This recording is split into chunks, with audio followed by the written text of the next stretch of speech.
viewers, Jeff here. One thing I know a lot of you folks don't enjoy is automotive wiring. Today I'd like to share with you some of my techniques for chasing down certain electrical problems you may encounter. Now, one of the things you need here is a remote starter switch, which can be picked up at a parts house. Let me show you what this is used for initially. Would be to hook in, turn your car over without having to hop in and hit the key. To avoid wasting a bunch of fuses, make yourself some leads to connect into the fuse box. Here, this is for the mini fuses, and this one here would be for this size fuse. Okay, this is the smallest fuse box I could find for a demo here. Anyway, we're going to claim that we're blowing the fuse for the fuel injectors. Now, on my homemade adapter here, this fuse, by the way, is blown. It's just an adapter to connect to this wire here. We're going to plug that in where that fuse went that keeps blowing. Come around here, and we're up to the remote starter button. Now just keep in mind, with this apparatus I have here, there is no fuse in the system, so don't sit and hold on this button any longer than you have to.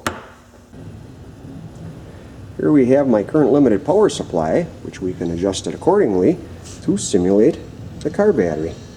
This is something that I had for years that maybe you'd be interested in obtaining. I'll show you the back side of it here. And these bigger gaps here, you lay this right on your starter wire. You can check to draw the starter with this without even piercing the wire.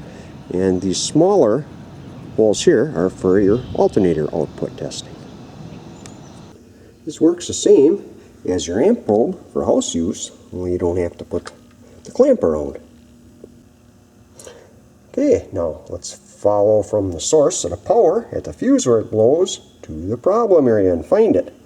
Okay, right here, we're just going to lay it right on the harness, tap our button, and you can see there's a short here yet showing.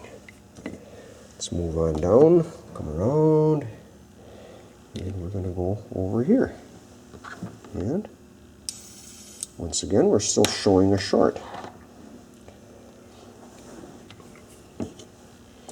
And we come all the way over here and tag it again. And we're still showing a short. And now we'd be at the source where the short has shorted the ground in the car on the chassis, for example. Now, let's say you have a harness that's really thick that you followed, and you got to find out. You got to watch out, because the factory sometimes will change the colors in the mid-harness, so you'll think you're on the right wire and you're not. So sometimes you got to split the harness open and test each wire. Now, make sure you have the wires separated enough where you do got to split the harness down. And each time you click, you can see, test each wire to find out if you're on the right one. And this might not be necessary in many cases, but it sometimes is. So I thought I'd show you this. Now then, when you finally find the wire you need, of course, there you have it. That's going to be the wire that you keep on going for tracing. One more tip for you in regards to this part is sometimes vehicles been in a collision and had some body work done. So you can be going down the harness and going along, and you'll find where the transmission's been removed or the engine and a wire's pinched, or a fender's been crushed in, and you'll find a pinch in a wire there, where this will also lead you quickly to the issue. What I have here is a little homemade box with internal circuit breakers in it. We got a 10 amp breaker inside and a 20 amp. And I also have, so you can shut the key buzzer off or on depending on what you're doing. Now, if one was to take and hold the button too long to avoid damaging your electrical system in your car, you can hook this in a line where that's why I had these plug connectors on my clips here. You can hook this in line, and when you hold the button too long, what will happen is it kicks out the breaker and then you're going to just buzz, and then the breaker resets. Avoid damaging any wiring. So, neat little gadget to have.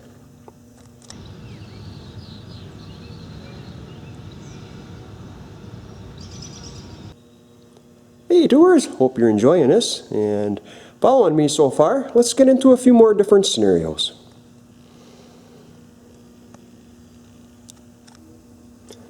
Okay, let's create another scenario here. We're going to say this fuse here is for the taillights.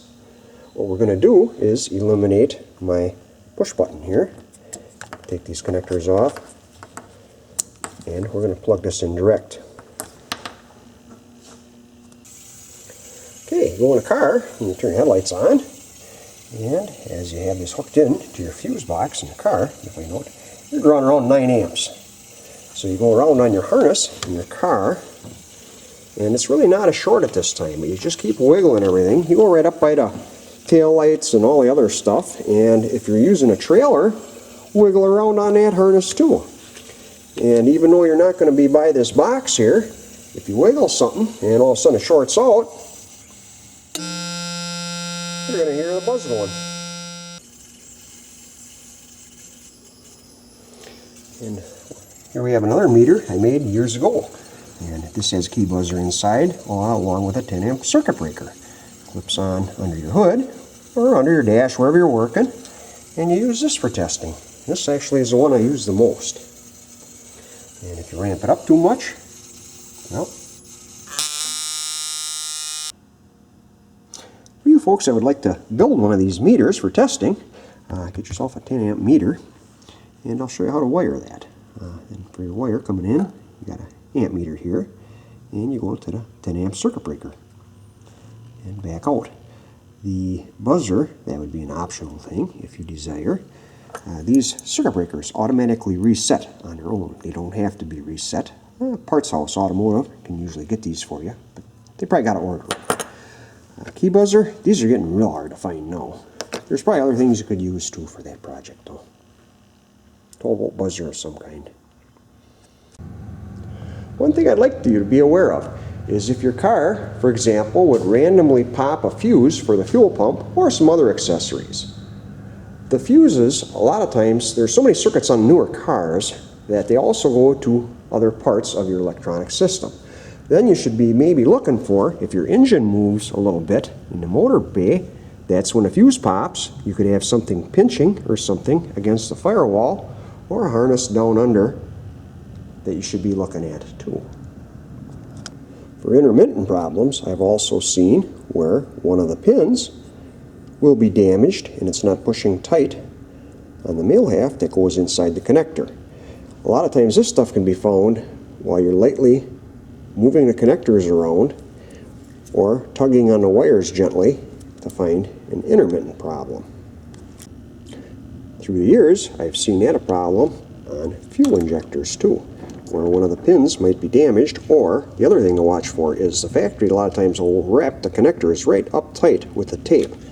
Now then you put an angle on the thing, it can pull one of the tangs off the pins so it's partway in the connector, and then you have an intermittent misfire.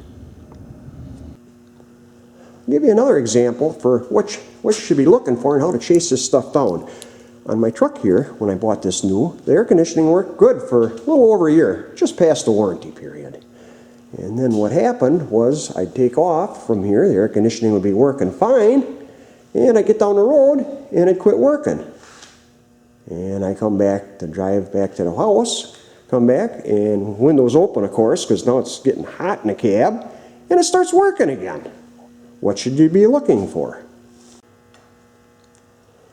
Well, where that problem would occur when you take off down the road and the cab would start to get colder inside, and then it would quit working, and then once it got warm inside it would work again. I think you should start in the cab here to look for the issue.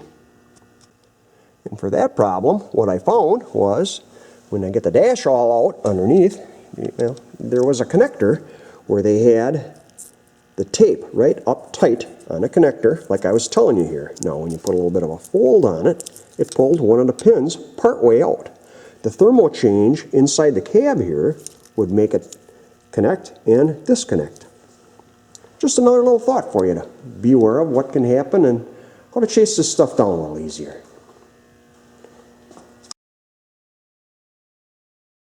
The battery cables on my 86 truck here are original yet. You can see they're not corroded or damaged in any way. What I do, I take gear oil and I put it on the terminals. You go on where the pinch bolt goes through and around where the post comes through. You'll never have any problems with corrosion. And the good part about the gear oil is it gets in where your spray never will. I'm going to show you a neat little trick here too right away. We're joining a couple wires together. Trim them back, I don't know, ½ inch or whatever works for you. Then twine them together. Don't forget to put your heat shrink on, of course. Twine them together like such. And then, you know how you always got to chase this stuff all over the bench to solder it? Well, here's what you do. You put yourself a rubber band on your pliers and use that to hold it. And you can attack it with your soldering gun.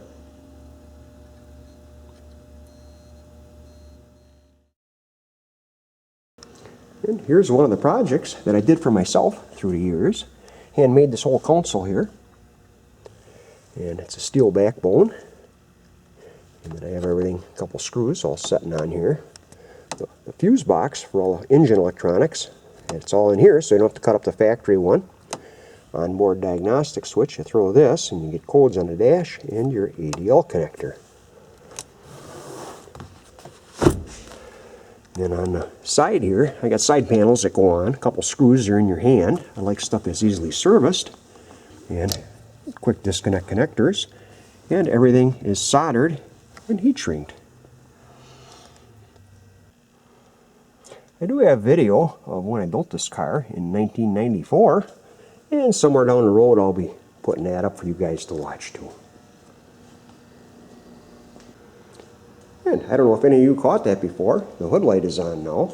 That's because Oldsmobile division was the only one in GM that had the hood light come on with the parking lights. So I kind of like that idea too. So you got to take the bulb out when you're sitting around with the hood open. If you got a bunch of trinkets you'd like to know where they are and make them easier to find. Anyway, these bin boxes, you buy these by the case of 100.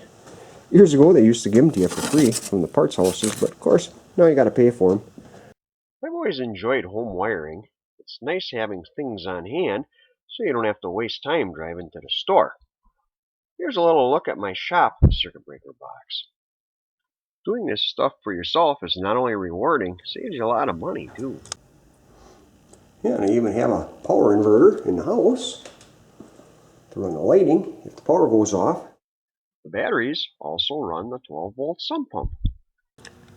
Another way that I always save money here, doing this stuff yourself, Radio Shack years ago sold a lot of electrics, and you could buy your own security system and install it yourself. Then you don't have no monthly fee from a vendor. And it's time for me to show you what that mysterious device was at the beginning of the show. It's a homemade spark plug tester. Now if you got a bad spark plug for a snowmobile, car, whatever, you can test them in here. They look bad on the ignition scope. It's confirmed they are bad with this device. Just turn the switch on and you can see how they're firing out of the vehicle. Now a car coil, when you hook it to the battery, when you release the terminals, it'll only fire one time. To make it fire at a high speed like that, this is a homemade distributor. And what it is, it's a key buzzer. And it has a mysterious third wire coming out. And that's what I'm using for a distributor to drive it at that speed it's going.